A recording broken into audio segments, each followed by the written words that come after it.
ಸೇವಕರ ಒಂದು ಚರಿತ್ರೆಯನ್ನು ನಾವು ಧ್ಯಾನ ಮಾಡುವಾಗ ಅವರಂತೆ ನಾವು ಕೂಡ ಕರ್ತನೆ ಅಪ್ಪ ಜೀವಿಸಲು ಕರ್ತನೆ ಅವರಿಂದ ಅನೇಕ ವಿಷಯಗಳನ್ನು ನಾವು ಕಲಿತುಕೊಳ್ಳಲು ನೀನು ಸಹಾಯ ಮಾಡು. ಈ ದಿನದ ಧ್ಯಾನವನ್ನು ಆಶೀರ್ವದಿಸು. ಯೇಸುವಿನ ನಾಮದ ತಂದೆ, ಆಮೇಲೆ. ಎಲ್ಲರಿಗೆ ನಮಸ್ಕಾರ. Praise the lord. ಈ ಒಂದು ಸಮಯದಲ್ಲಿ ಮಾರ್ಚ್ ತಿಂಗಳು 6ನೇ ದಿನವನ್ನು ಕಾಣುವಂತೆ ದೇವರು ಸಹಾಯ ಮಾಡಿದ್ದಾರೆ.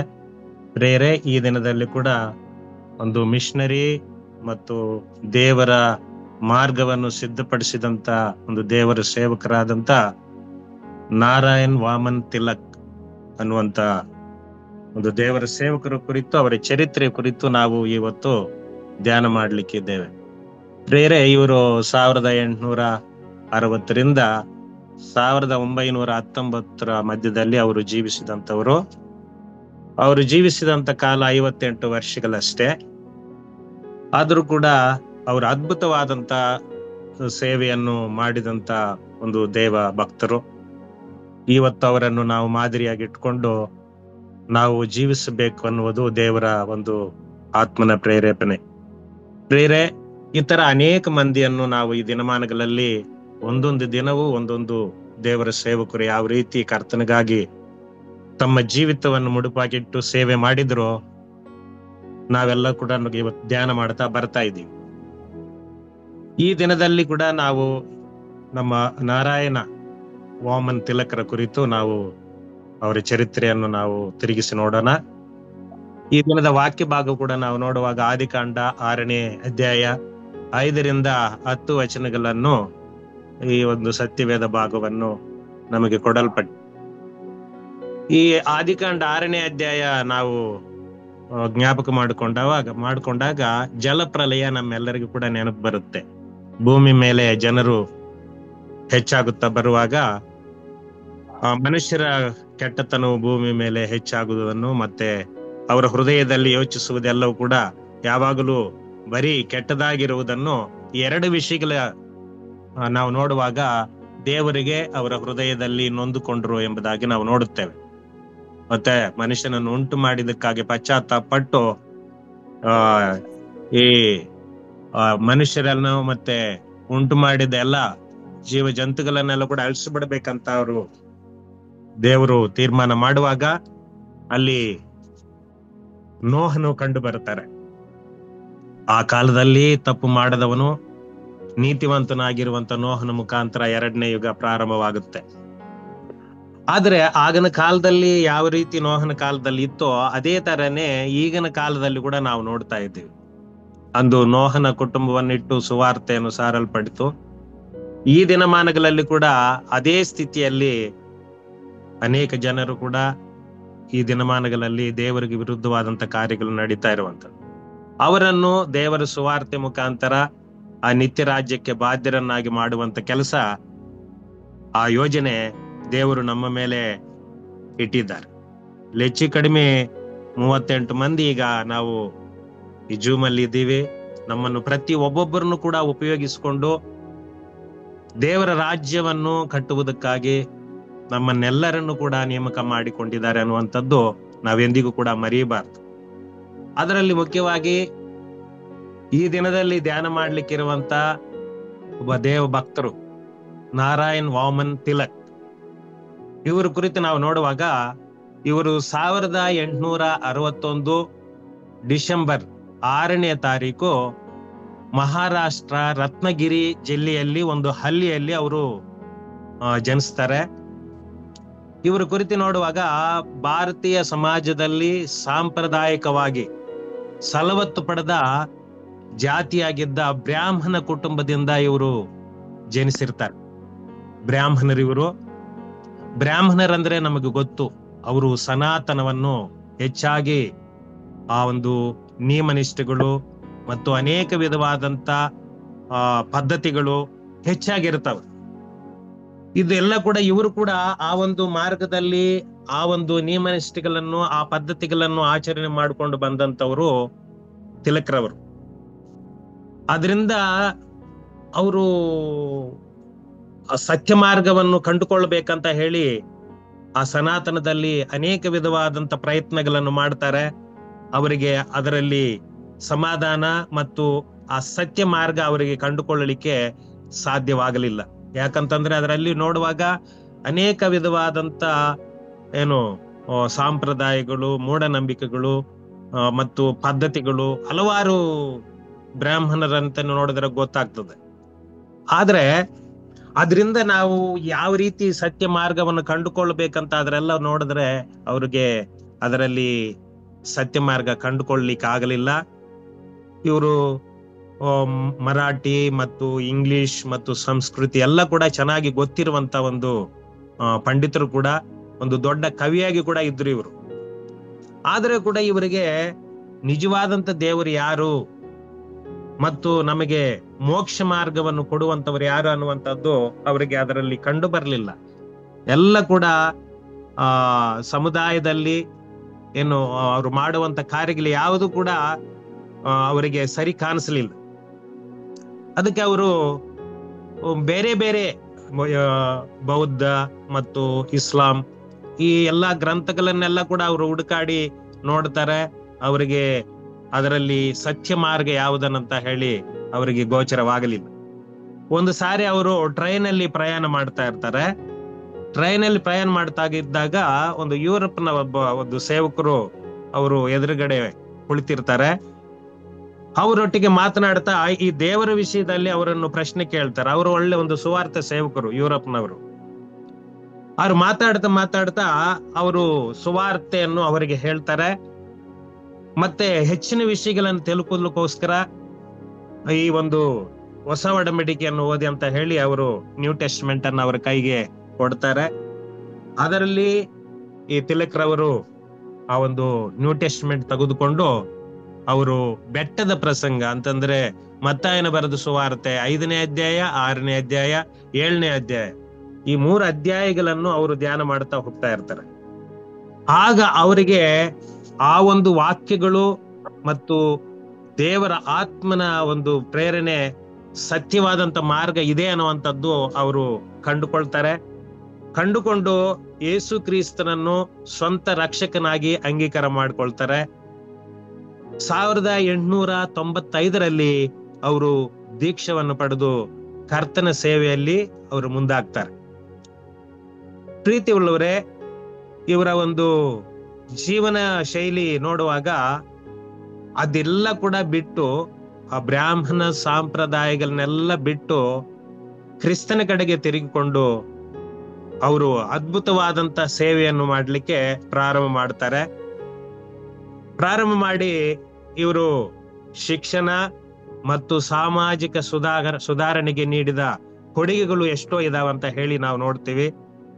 ಅವರ ಆರಂಭಿಕ ಜೀವನದಲ್ಲಿ ಅವರು ಭಾರತದಲ್ಲಿ ಕ್ರೈಸ್ತ ಸುವಾರ್ತೆಗೆ ಚಳುವಳಿಯನ್ನು ತೊಡಗಿಸಿಕೊಳ್ತಾರೆ. ವಿಶೇಷವಾಗಿ ಕೆಲ ಜಾತಿಗಳು ಮತ್ತು ಅಂಚಿನಲ್ಲಿರುವ ಸಮುದಾಯಗಳಿಗೆ ಶಿಕ್ಷಣ ನೀಡುವ ಮತ್ತು ಉನ್ನತಿ ನೀಡುವ ಪ್ರಯತ್ನಗಳೊಂದಿಗೆ ಅವರು ಮುಂದಾಗ್ತಾರೆ. ಮತ್ತು ಅವರು ಸಾಮಾಜಿಕ ಹಿನ್ನೆಲೆಯ ಜನರಿಗೆ ಸೇವೆ ಸಲ್ಲಿಸುವ ಶಾಲೆಗಳು ಮತ್ತು ಕಲಿಕಾ ಸಂಸ್ಥೆಗಳನ್ನು ಸ್ಥಾಪಿಸ್ತಾರೆ. ಈ ರೀತಿ ಅನೇಕ ಸೇವೆಗಳನ್ನು ಅವರು ಪ್ರಾರಂಭ ಮಾಡ್ತಾರೆ. ಪ್ರೀತಿ ಉಳ್ಳವರೇ, ನಾವು ಯೋಚನೆ ಮಾಡುವಾಗ ಬ್ರಾಹ್ಮಣ ಕುಟುಂಬದಲ್ಲಿ ಜನಿಸಿ ಬ್ರಾಹ್ಮಣದಿಂದ ಕ್ರಿಸ್ತನ ಕಡೆಗೆ ತಿರುಗಬೇಕಂತಂದ್ರೆ ಬಹಳ ಒಂದು ಕಷ್ಟಕರವಾದಂತ ಕಾರ್ಯ.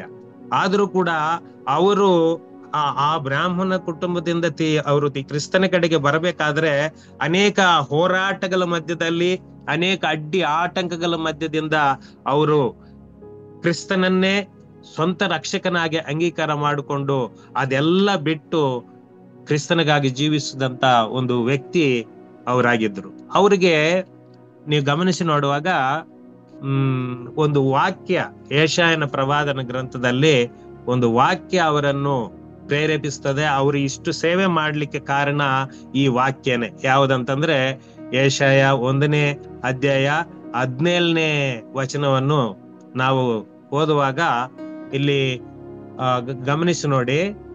ಯೆಶಾಯ 1ನೇ ಅಧ್ಯಾಯ 17ನೇ ವಚನ, ಸದಾಚಾರವನ್ನು ಅಭ್ಯಾಸ ಮಾಡಿರಿ, ಸದಾಚಾರವನ್ನು ಅಭ್ಯಾಸ ಮಾಡಿರಿ, ನ್ಯಾಯ ನಿರತರಾಗಿರಿ, ಹಿಂಸಕನನ್ನು ದಿದ್ದಿ ಸರಿಪಡಿಸಿರಿ, ಅನಾಥನಿಗೆ ನ್ಯಾಯ ತೀರಿಸಿರಿ, ವಿಧವೆಯ ಪಕ್ಷವಾಗಿ ವಾದಿಸಿರಿ. ಈ ಕಾರ್ಯಗಳನ್ನು ನಾವು ನೋಡ್ತೀವಿ. ಒಂದನೇದು ಸದಾಚಾರವನ್ನು ಅಭ್ಯಾಸ ಮಾಡುವುದು, ನ್ಯಾಯ ನಿರತರಾಗಿರುವುದು, ಮೂರನೇದಾಗಿ ಹಿಂಸಕನನ್ನು ದಿದ್ದಿ ಸರಿಪಡಿಸುವುದು, ನಾಲ್ಕನೇದು ಅನಾಥನಿಗೆ ನ್ಯಾಯ ತೀರಿಸುವುದು, ಐದನೇದು ವಿಧವೆಯ ಪಕ್ಷವಾಗಿ ವಾದಿಸಿರಿ. ಈ ಎಲ್ಲ ಕಾರ್ಯಗಳು ಕೂಡ ಇಲ್ಲಿ ತಿಲಕರವರು ಅವರು ಜೀವಿಸುವಂತ ಜೀವನದಲ್ಲಿ ಮಾಡಿದಂತ ಕಾರ್ಯಗಳು ಏನು. ಮೊಟ್ಟ ಮೊದಲನೇದಾಗಿ ಅವರೆಲ್ಲ ಆಚಾರಗಳನ್ನು ಬಿಟ್ಟು ಮತ್ತು ಎಲ್ಲ ಸಂಪ್ರದಾಯವನ್ನು ಬಿಟ್ಟು ದೇವರಿಗೆ ಇಷ್ಟವಾದಂತ ಜೀವಿತವನ್ನು ಜೀವಿಸುವುದಕ್ಕಾಗಿ ಸದಾಚಾರವಾಗಿ ಅವರು ಅಭ್ಯಾಸ ಮಾಡಿಕೊಂಡ್ರು. ಅದು ಮೇನ್ ಸದಾಚಾರ ಅಂತಂದ್ರೆ ದೇವರಿಗೆ ಮೆಚ್ಚುಗೆಯಾದಂತ ಜೀವಿತವನ್ನು ಜೀವಿಸುವಂತದ್ದು, ಪಾಪವನ್ನು ಬಿಡುವಂತದ್ದು, ಮತ್ತೆ ಅನೇಕ ಮೂಢನಂಬಿಕೆಗಳನ್ನು ಮತ್ತೆ ದೇವರಿಗೆ ವಿರುದ್ಧವಾದಂತ ಕಾರ್ಯಗಳನ್ನು ಹೇಳ್ತಾ ಹೋದ್ರೆ ಅನೇಕ ದೇವರಿಗೆ ಇಷ್ಟವಿಲ್ಲದಂತ ಕಾರ್ಯಗಳು ಅನೇಕವಾಗಿದೆ. ಅದರಿಂದ ಬಿಡುಗಡೆ ಹೊಂದಿ ಸದಾಚಾರವನ್ನು ಅಭ್ಯಾಸ ಮಾಡುವಂತದ್ದು ಬಹಳ ಪ್ರಾಮುಖ್ಯ. ಇದನ್ನು ಅವರು ಮೊಟ್ಟ ಮೊದಲನೇದಾಗಿ ಸದಾಚಾರವನ್ನು ಅಭ್ಯಾಸ ಮಾಡಿರುವಂಥದ್ದು. ಯಾಕಂದ್ರೆ ಕೆಟ್ಟದನ್ನು ಬಿಟ್ಟು ಒಳ್ಳೆದನ್ನು ಮಾಡುವಂಥದ್ದು. ನೀವು ಕೀರ್ತನೆ ಭಾಗ 34ನೇ ಇದರಲ್ಲಿ ನಾವು ನೋಡುವಾಗ 34ನೇ ಅಧ್ಯಾಯ ಕೀರ್ತನೆ 34 14ನೇ ವಚನದಲ್ಲಿ ನಾವು ನೋಡುವಾಗ ಕೆಟ್ಟದನ್ನು ಬಿಟ್ಟು ಒಳ್ಳೆದನ್ನೇ ಮಾಡು, ಸಮಾಧಾನವನ್ನು ಹಾರೈಸಿ ಅದಕ್ಕಾಗಿ ಪ್ರಯತ್ನ ಪಡು ಅಂತ ಇದೆ. ಅಂದ್ರೆ ಕೆಟ್ಟದನ್ನು ಬಿಟ್ಟಾಗಲೇ ನಾವು ಸದಾಚಾರಿಗಳಾಗಿ ಜೀವನ ಮಾಡ್ಲಿಕ್ಕೆ ಸಾಧ್ಯ. ಆಮೇಲೆನೆ ಯಾವಾಗ ಸದಾಚಾರಿಗಳಾಗಿ ಆಗ್ತೇವೋ ಆವಾಗ ಇನ್ನು ಕೆಳಗೆ ಇದೆಯಲ್ಲ, ಯೆಶಾಯನ ಪ್ರವಾದನ ಗ್ರಂಥ 1ನೇ ಅಧ್ಯಾಯ 17ನೇ ವಚನದಲ್ಲಿ ಇದು ಯಾವಾಗ ಸದಾಚಾರವನ್ನು ಅಭ್ಯಾಸ ಮಾಡ್ತೀವೋ ಆವಾಗ ಆ ನ್ಯಾಯ ನಿರತರಾಗಿರುವಂತದ್ದು, ಹಿಂಸಕನನ್ನು ದಿದ್ದಿ ಸರಿಪಡಿಸುವಂತ ಕಾರ್ಯ, ಮತ್ತೆ ಅನಾಥನಿಗೆ ನ್ಯಾಯ ತೀರಿಸುವಂತದ್ದು, ವಿಧವೆಯ ಪಕ್ಷವಾಗಿ ವಾದಿಸುವಂತದ್ದು, ಇದೆಲ್ಲ ಕೂಡ ಈ ಲಕ್ಷಣಗಳು ನಮಗೆ ಬರ್ತದೆ. ಆದ್ರೆ ಅನೇಕ ಮಂದಿ ಸದಾಚಾರಿಗಳಾಗಿರ್ಲಿಕ್ಕೆ ಇಷ್ಟಪಡೋದಿಲ್ಲ. ಅರ್ಥ ಆಯ್ತಾ? ಯೆಶಾಯನ ಪ್ರವಾದನ ಗ್ರಂಥ 5ನೇ ಅಧ್ಯಾಯ 20ನೇ ವಚನವನ್ನು ಗಮನಿಸಿ ನೋಡುವಾಗ ಅಲ್ಲಿ ಒಂದೊಳ್ಳೆ ಮಾತಿದೆ. ಯೆಶಾಯ ಈಗಿನ ಪರಿಸ್ಥಿತಿಯಲ್ಲಿ ಕೂಡ ಇದೇ ರೀತಿ ಇರ್ತದೆ. ಯೆಶಾಯ 5:20 ದಯಮಾಡಿ ಒಬ್ಬರು ಓದಿ ಈ ವಾಕ್ಯವನ್ನು ಓದ್ರಿ. ಆ ಯೆಶಾಯ 5:20ನೇ ವಚನ. ರಾಜರತ್ನಮವ್ರೆ, ಯೆಶಾಯ 5:20. ಅಯ್ಯೋ, ಕೆಟ್ಟ ಒಳ್ಳೆಯದೆಂದು ಒಳ್ಳೆಯದನ್ನು ಕೆಟ್ಟದ್ದೆಂದು ಬೋಧಿಸಿ ಕತ್ತಲನ್ನು ಬೆಳಕೆಂದು ಬೆಳಕನ್ನು ಕತ್ತಲೆಂದು ಸಾಧಿಸಿ ಕಹಿ ಸಿಹಿ ಸಿಹಿಯು ಕಹಿ ಎಂದು ಸ್ಥಾಪಿಸುವ ಗತಿಯನ್ನು ಏನೆಂದು ಹೇಳಲಿ. ನೋಡಿದ್ರೆ ಇಲ್ಲಿ ಈ ದಿನಮಾನಗಳಲ್ಲಿ ಕೂಡ ಕೆಟ್ಟದ್ದು ಒಳ್ಳೆದೆಂದು, ಒಳ್ಳೆದು ಕೆಟ್ಟದೆಂದು, ಮತ್ತೆ ಸಿಹಿ ಕಹಿ, ಕಹಿ ಸಿಹಿ, ಇದೆಲ್ಲ ಕೂಡ ಏನು ಒಂದು ಕೆಟ್ಟದಾಗಿ ಅನೇಕ ಬೋಧನೆಗಳು ಈ ದಿನಮಾನಗಳಲ್ಲಿ ಜನರನ್ನು ಏನು ಆ ಸತ್ಯ ಮಾರ್ಗವನ್ನು ಕಂಡುಕೊಳ್ಳದಂತೆ ಬೋಧಿಸುವಂತದ್ದು ಅನೇಕ ಮಂದಿ ಈ ದಿನಮಾನಗಳಲ್ಲಿ ಹೆಚ್ಚಾಗಿದ್ದಾರೆ. ಪ್ರೀತಿ ಉಳ್ಳವರೇ, ಇಲ್ಲಿ ಆ ಸದಾಚಾರವನ್ನು ಅಭ್ಯಾಸ ಮಾಡಬೇಕಂತಂದ್ರೆ ಇವೆಲ್ಲ ಕೂಡ ಅಡ್ಡಿ. ಏನಂತಂದ್ರೆ ಬೋಧನೆ ಅನೇಕ ಮಂದಿ ತಪ್ಪು ದಾರಿಯನ್ನು ಕಳಿಸುವಂತದ್ದು ಈ ದಿನಮಾನಗಳಲ್ಲಿ ಕೂಡ ನಾವು ನೋಡ್ತಾ ಇದ್ದೀವಿ. ಅಂದ್ರೆ ಒಂದು ವ್ಯಕ್ತಿ ಆ ಕೆಟ್ಟದನ್ನು ಬಿಟ್ಟು ಬರಬೇಕಂತಂದ್ರೆ, ಸದಾಚಾರವನ್ನು ಅಭ್ಯಾಸ ಮಾಡ್ಬೇಕಂತಂದ್ರೆ ಮೇನ್ ಆಗಿ ಈ ಸುವಾರ್ತೆ ಬಹಳ ಪ್ರಾಮುಖ್ಯ. ಈ ತಿಲಕರವರು ಕೂಡ ಅವರ ಒಂದು ಸಂಪ್ರದಾಯಗಳು, ಮೂಢನಂಬಿಕೆಗಳು ಮತ್ತೆ ಸಮಾಜದಲ್ಲಿ ನಡೆಯುವಂತ ಮತ್ತು ಅನೇಕ ವಿಧವಾದಂತ ಕಾರ್ಯಗಳನ್ನು ಬಿಟ್ಟು ಅವರು ಕರ್ತನ ಒಂದು ಸೇವೆಯನ್ನು ಭಾರವಾಗಿ ಮಾಡುವುದಕ್ಕೆ ಈ ವಾಕ್ಯ ಅವರನ್ನು ಪ್ರೇರೇಪಿಸಿತು. ಇವತ್ತು ನಾವು ಕೂಡ ಅನೇಕರಿಗೆ ಈ ಸದಾಚಾರವನ್ನು ಅಭ್ಯಾಸ ಮಾಡುವುದಕ್ಕೆ ಈ ಸುವಾರ್ತೆಯನ್ನು ಪ್ರತಿಯೊಬ್ಬೊಬ್ಬರಿಗೆ ಕೊಡುವಂಥದ್ದು ನಮ್ಮ ಪ್ರತಿಯೊಬ್ಬೊಬ್ಬರ ಕರ್ತವ್ಯ ಅನ್ನುವಂಥದ್ದು ನಾವೆಂದಿಗೂ ಕೂಡ ಮರೆಯಬಾರದು ಪ್ರೀತಿ ಉಳ್ಳವರೇ.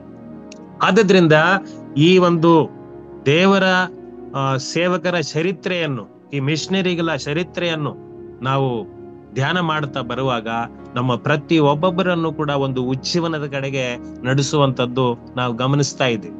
ಆದ್ರಿಂದ ಪ್ರೀತಿ ಉಳ್ಳವರೇ, ದೇವರು ನಮ್ಮಿಂದ ಎದುರು ನೋಡುವಂತದ್ದು ಏನಪ್ಪಾ ಅಂತಂದ್ರೆ ಆ ಸದಾಚಾರವನ್ನು ಅಭ್ಯಾಸ ಮಾಡ್ಬೇಕಂತಂದ್ರೆ ಮೀಕ 6ನೇ ಅಧ್ಯಾಯ 8ನೇ ವಚನದಲ್ಲಿ ಒಂದು 3 ಕಾರ್ಯಗಳು ದೇವರು ನಮ್ಮಿಂದ ಎದುರು ನೋಡ್ತಾರೆ. ರಾಜರತ್ನಮರ ಅದು ಸ್ವಲ್ಪ ಓದಿ. 6, 8ನೇ ವಚನ, ಮೀಕ 6, 8. ಸರ್ ಓದ್ತೀನಿ ಸರ್.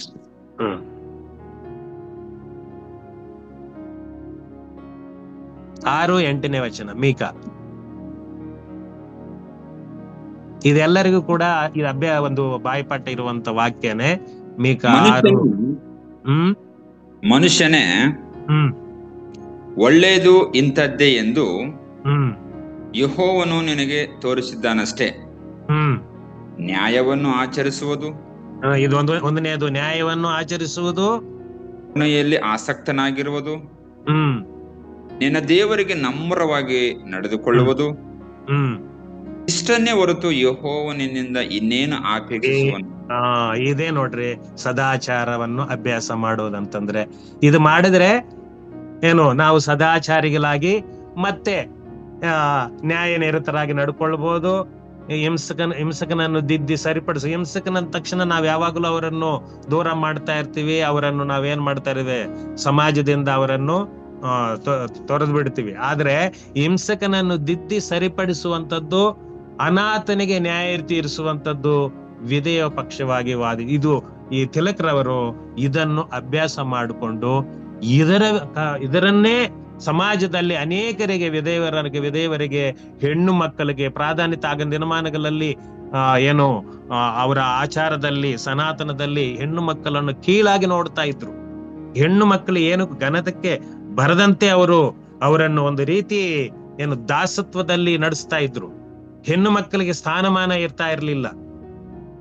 ಅಂತ ಒಂದು ಸ್ಥಿತಿ ಅವರಿಗೆಲ್ಲ ನ್ಯಾಯವನ್ನು ಒದಗಿಸಿಕೊಟ್ಟಿರೋದು ಈ ವಾಕ್ಯ ಆಧಾರದೊಂದಿಗೆ.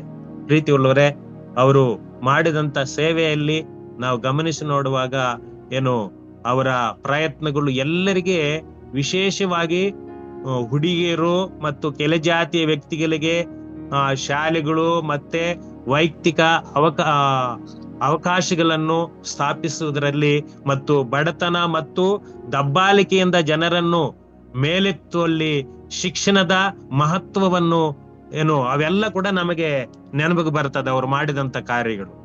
ನಮ್ಮ ಸ್ವಂತ ಸಮುದಾಯಗಳಲ್ಲಿ ಶೈಕ್ಷಣಿಕ ಉಪಯುಕ್ತಗಳಿಗೆ ನಾವು ಹೇಗೆ ಕೊಡುಗೆ ನೀಡಬಹುದು ಅಂತ ಹೇಳಿ ನಮಗೆ ಬೆಂಬಲಿಸುವಂತದ್ದಾಗಿದೆ. ಪ್ರೀತಿ ಉಳ್ಳವರೇ, ಈ ಸೇವೆಯಲ್ಲಿ ದೇವರು ನಮಗ್ ಕೂಡ ಏನು ಸಮಾಜದಲ್ಲಿ ಅನೇಕ ಸೇವೆಗಳನ್ನು ಮಾಡ್ಲಿಕ್ಕೆ ಏನು ನಮಗೆ ಅವಕಾಶ ಇದೆ.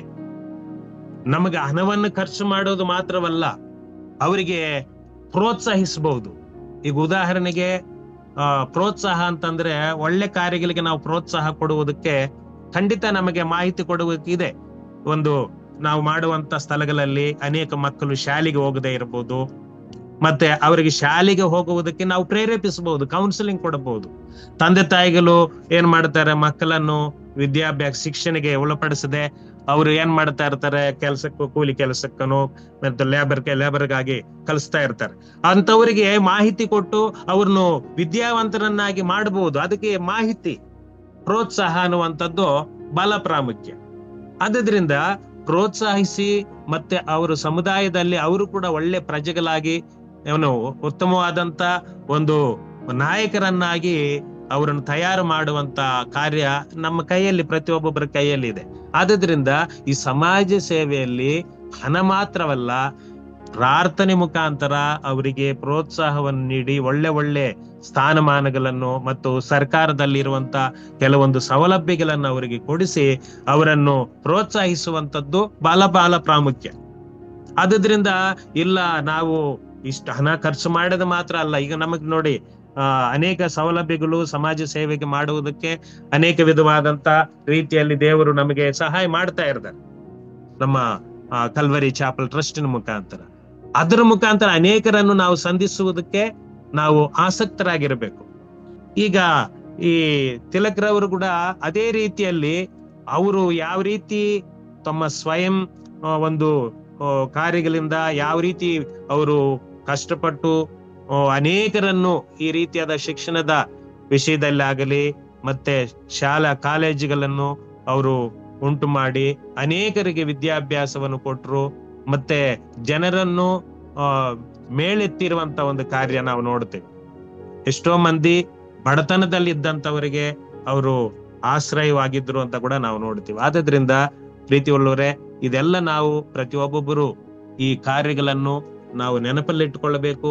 ಈ ಮಿಷನರಿಗಳು ಎಷ್ಟು ಮಂದಿ ಯಾವ ರೀತಿ ಒಬ್ಬೊಬ್ಬರು ಒಂದೊಂದು ಡಿಫರೆಂಟ್ ಆಗಿ ಅವರು ಕರ್ತನ ಸೇವೆಯನ್ನು ಮಾಡಿದಂತ ಒಂದು ಕಾರ್ಯಗಳನ್ನ ನಾವು ಧ್ಯಾನ ಮಾಡ್ತಾ ಬರ್ತಾ ಇದ್ವಿ. ಇವತ್ತು ನಮ್ಮ ನಾರಾಯಣ್ ವಾಮನ್ ತಿಲಕ್ರವರ ಒಂದು ಜೀವನವನ್ನು ಮತ್ತು ಅವರ ಒಂದು ಜೀವಿಸಿದಂತ ಜೀವನ ಶೈಲಿಯನ್ನು ಮತ್ತು ಅವರು ಮಾಡಿದಂತ ತ್ಯಾಗವನ್ನು ನಾವು ಈ ಒಂದು ಸಮಯದಲ್ಲಿ ನೋಡ್ತಾ ಇದ್ದೀವಿ, ಧ್ಯಾನ ಮಾಡ್ತಾ ಇದ್ದೀವಿ. ಇವರು 58 ವರ್ಷಗಳು ಜನಿಸಿದ್ರು, ಅವರು 58 ವರ್ಷಗಳು ಬದುಕಿದ್ರು ಕೂಡ ಅವರು ಸ್ವಲ್ಪ ದಿನಾನೇ ದೇವರ ಸೇವೆ ಮಾಡಿರುವಂತದ್ದು. ಆದ್ರೆ ಎಷ್ಟು ದಿನ ಬದುಕಿದೀವಿ ಅನ್ನುವಂಥದ್ದು ಮುಖ್ಯ ಅಲ್ಲ, ಆದ್ರೆ ಕ್ರಿಸ್ತನಿಗಾಗಿ ಏನ್ ಮಾಡಿದೀವಿ ಅನ್ನುವಂಥದ್ದೇ ಬಹಳ ಪ್ರಾಮುಖ್ಯ. ಇವರು ಮರಾಠಿ ಹಾಡುಗಳನ್ನೆಲ್ಲ ಕೂಡ ಅನೇಕ ಹಾಡುಗಳನ್ನು ಕೂಡ ಬರೆದಿದ್ದಾರೆ. ಬರೆದು ಈಗಲೂ ಕೂಡ ಮರಾಠಿಯಲ್ಲಿ ಆ ಹಾಡುಗಳನ್ನು 100 ಹಾಡುಗಳನ್ನು ಸಭೆಗಳಲ್ಲಿ ಹಾಡ್ತಾ ಇರುವಂತದ್ದು ಕೂಡ ನಮಗೆ ಗೊತ್ತಿರುವಂತ ವಿಷಯ.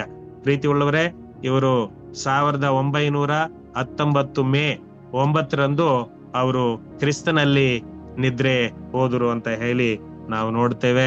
ಆದ್ರಿಂದ ನಾವು ಪ್ರತಿಯೊಬ್ಬೊಬ್ಬರು ಕೂಡ ಈ ಒಂದು ವಾಕ್ಯಗಳನ್ನು ನಾವು ಧ್ಯಾನ ಮಾಡ್ತಾ ಇದ್ದೇವೆ ಮತ್ತು ಒಂದೊಂದು ಮಿಷನರಿ ಚರಿತ್ರೆಯನ್ನು ಕೂಡ ನಾವು ತಿರುಗಿ ನೋಡ್ತಾ ಇದ್ದೇವೆ, ಜ್ಞಾಪಕ ಮಾಡಿಕೊಳ್ತಾ ಇದ್ದೇವೆ.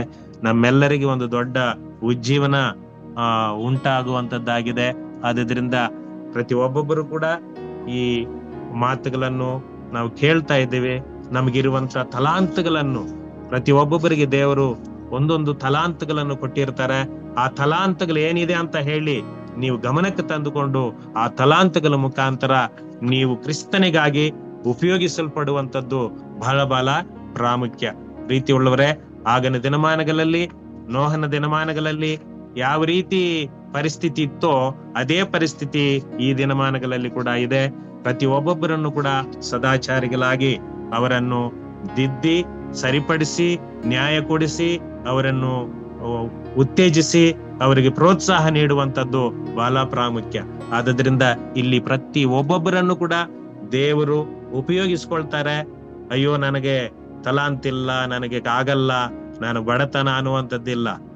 ಪ್ರಾರ್ಥನೆ ಮಾಡ್ಲಿಕ್ಕೆ, ಈ ಸುವಾರ್ತೆ ಸೇವೆ ಮಾಡುವುದಕ್ಕೆ, ಸುವಾರ್ತೆಯನ್ನು ಮತ್ತೊಬ್ಬರು ಕೊಡುವುದಕ್ಕೆ ಖಂಡಿತ ನಮ್ಮಿಂದ ಆಗುತ್ತೆ. ಆದ್ರಿಂದ ಇದನ್ನು ನಾವು ಮಾಡುವಂಥದ್ದು ಬಹಳ ಪ್ರಾಮುಖ್ಯ. ನೋಡಿ, ಈ ತಿಲಕ್ರವರಿಗೆ ಆ ಟ್ರೈನ್ ಅಲ್ಲಿ ಒಬ್ಬ ಸೇವಕರು ಆ ಒಂದು ನ್ಯೂ ಟೆಸ್ಟಿಮೆಂಟ್ ಕೊಡೋದ್ರ ಮುಖಾಂತರ ಅವ್ರು ಎಂತ ಒಂದು ಅವರ ಜೀವಿತ ಬದಲಾವಣೆ ಆಯಿತು, ಯಾವ ರೀತಿ ಅವರು ಸಮಾಜದಲ್ಲಿ ಕರ್ತನೆಗಾಗಿ ಉಪಯೋಗಿಸಲ್ಪಟ್ರು ಅನ್ನುವಂಥದ್ದು ನಮಗೆ ಈ ಒಂದು ಸಮಯದಲ್ಲಿ ದೇವರು ಆತ್ಮನ ನಮಗೆ ತಿಳಿಪಡಿಸಿದ್ದಾರೆ.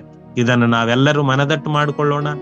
ದೇವರೇ, ಇದರಂತೆ ನಮ್ಮನ್ನು ಕೂಡ ಉಪಯೋಗಿಸು ಎಂಬುದಾಗಿ ನಾವು ಪ್ರತಿಯೊಬ್ಬೊಬ್ರು ಪ್ರಾರ್ಥನೆ ಮಾಡೋಣ. ತಲೆಗಳನ್ನು ಬಗ್ಗಿಸಿ ಪ್ರಾರ್ಥಿಸೋಣ. ಸ್ವರ್ಗೀಯ ತಂದೆಯೇ, ನಾರಾಯಣ್ ವಾಮನ್ ತಿಲಕ್ ರವರ ಜೀವನ ಮತ್ತು ಸೇವೆಗೆ ವಂದನೆ ಹೇಳುತ್ತೇವೆ. ಈ ಅಂಚಿನಲ್ಲಿರುವವರಿಗೆ ಸೇವೆ ಸಲ್ಲಿಸಲು ಅವರ ಸಮರ್ಪಣೆ ಮತ್ತು ಎಲ್ಲಾ ಜನರಿಗೆ ಶಿಕ್ಷಣ, ನ್ಯಾಯ ಮತ್ತು ಸಮಾನತೆಯನ್ನು ಉತ್ತೇಜಿಸುವಲ್ಲಿ ಅವರ ಪ್ರಯತ್ನಗಳಿಗಾಗಿ ನಾವು ನಿಮಗೆ ವಂದನೆ ಹೇಳುತ್ತೇವೆ. ಅವರ ಮಾದರಿಯು ನಮ್ಮನ್ನು ಕಳೆದುಕೊಳ್ಳಲಾಗದವರ ಪರ ವಕೀಲರಾಗಲು ಮತ್ತು ನಮ್ಮ ಸಮುದಾಯಗಳಲ್ಲಿ ನ್ಯಾಯವನ್ನು ಪಡೆಯಲು ಪ್ರೇರೇಪಿಸಲಿ ಎಂದು ನಾವು ಪ್ರಾರ್ಥಿಸುತ್ತೇವೆ. ಕರ್ತನೆ, ನಿಮ್ಮ ಪ್ರೀತಿ ಮತ್ತು ಬೋಧನೆಗಳನ್ನು ವಿಶೇಷವಾಗಿ ಈ ಹಂಚಿನಲ್ಲಿರುವ ಅಥವಾ ಕಡೆಗಾಣಿಸಲ್ಪಟ್ಟವರಿಗೆ ಹರಡುವಲ್ಲಿ ತಿಲಕ್ರವರ ಮಾದರಿಯನ್ನು ಅನುಸರಿಸಲು ನಮಗೆ ಸಹಾಯ ಮಾಡಿ. ಯೇಸುವೆ, ಇಂಥ ಒಳ್ಳೆ ಸಮಯವನ್ನು ಕೊಟ್ಟಿದ್ದಕ್ಕಾಗಿ ಸ್ತೋತ್ರ. ಈ ಝೂಮ್ ಮೀಟಿಂಗ್ ಅಲ್ಲಿರುವಂತ ನಮ್ಮೆಲ್ಲರನ್ನು ಕೂಡ ಆಶೀರ್ವದಿಸು, ಉಪಯೋಗಿಸು ಕರ್ತನೆ. ಅನೇಕ ಆತ್ಮಗಳಿಗೆ ನೀನು ಸುವಾರ್ತೆಯನ್ನು ಸಾರಿ ಅಪ್ಪ ಸದಾಚಾರಿಗಳನ್ನಾಗಿ ಮಾಡುವಂತೆ ನೀನು ಸಹಾಯ ಮಾಡು ಅಪ್ಪ ಕರ್ತನೆ. ಅನೇಕರಿಗೆ ನ್ಯಾಯವನ್ನು ಕೊಡಿಸಿ, ವಿಧವೆಯರಿಗೆ ಕರ್ತನೆ ಅವರ ಪರವಾಗಿ ನಾವು ಕರ್ತನೆ ವಾದಿಸಲು ನೀನು ಸಹಾಯ ಮಾಡು ಕರ್ತನೆ. ಅನೇಕ ಅನಾಥರನ್ನು ಕರ್ತನೆ ಪರಾಂಬರಿಸಲು ಕರ್ತನೆ ನಮ್ಮ ಕಲ್ವರಿ ಚಾಪಲ್ ಟ್ರಸ್ಟಿನ ಮುಖಾಂತರ ಅನೇಕ ಮಹತ್ ಕಾರ್ಯಗಳನ್ನು ನೀನು ಮಾಡಬೇಕೆಂಬುದಾಗಿ ನಿನ್ನಲ್ಲಿ ಬೇಡುವಂತವರಾಗಿದ್ದೇವೆ ಅಪ್ಪ. ನಮ್ಮ ನಿರ್ದೇಶಕರು, ಉಪನಿರ್ದೇಶಕರು ಅಪ್ಪ, ಅವರು ಮಾಡುತ್ತಿರುವಂತ ಸೇವೆ, ಎಲ್ಲಾ ಪ್ರಾಜೆಕ್ಟ್ಗಳಲ್ಲಿರುವಂತ ಎಲ್ಲಾ ಪ್ರಾಜೆಕ್ಟ್ ಹೋಲ್ಡರ್ಸ್ಗಾಗಿ ಮತ್ತು ಅಪ್ಪ ಅಲ್ಲಿ ನಡೀತಾ ಇರುವಂತ ಎಲ್ಲಾ ಸೇವೆಗಳಿಗಾಗಿ ಪ್ರಾರ್ಥಿಸುತ್ತೇವೆ. ಅನೇಕರನ್ನು ಕರ್ತನೆ ನಿನ್ನ ರಾಜ್ಯಕ್ಕೆ ಸಿದ್ಧಪಡಿಸುವಂತೆ ನಮ್ಮನ್ನು ಪ್ರತಿಯೊಬ್ಬರನ್ನು ಉಪಯೋಗಿಸಿಕೊಳ್ಳಬೇಕೆಂಬುದಾಗಿ ಅಂತ ಒಳ್ಳೆಯ ಸಮಯವನ್ನು ಕೊಟ್ಟಿದ್ದಕ್ಕಾಗಿ ಸ್ತೋತ್ರ. ಸ್ತುತಿ, ಘನ, ಮಾನ, ಮಹಿಮೆ ನಿನಗೊಬ್ಬನಿಗೆ ಸಲ್ಲಿಸುತ್ತಾ ನಜರೇತಿನ ಯೇಸುವಿನ ಹೆಸರಿನಲ್ಲಿ ಬೇಡಿ ಹೊಂದಿದ್ದೇವೆ ತಂದೆಯೇ, ಆಮೆನ್.